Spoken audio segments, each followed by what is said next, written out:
আজকের ভিডিওতে আমরা দেখে নেব যে আমাদের বাড়িতে আমরাও কি প্রত্যহ এই ভুলগুলোকে খেয়াল করি না, আর সেই ছোট ছোট ভুলগুলোর জন্য আমাদের জীবনে ঠিক কোন কোন কঠিন পরিস্থিতির সম্মুখীন হতে হয়।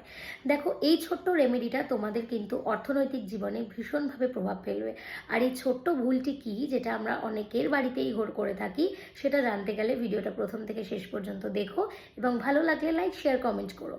তো দেখো, আজকে যে রেমেডিটা তোমাদের বলবো সেটা দেখো যে আমরা জানি যে আমাদের দরজার বাইরেই আমরা জুতোর শোকেস বানাই। এবার সেই শোকেসগুলো ম্যাক্সিমাম বাড়িতেই দেখা যায় ঢাকা অবস্থায় থাকে। মা লক্ষ্মী কিন্তু বাড়ির মেন দরজা দিয়েই আপনার বাড়িতে প্রবেশ করবে, আর সেখানেই যদি ঢুকতেই আপনার জুতোগুলো রাখা থাকে, আর যেখানে কিনা অকেজো জুতো যেগুলো আপনি পরেন না সেগুলোও রাখা রয়েছে, সবসময় জানবেন যে জুতো আপনি ব্যবহার করছেন না সেটা কাউকে দান করে দিন বা আপনি ফেলে দিন, কারণ পুরনো জুতোতে রাহু বাস করে।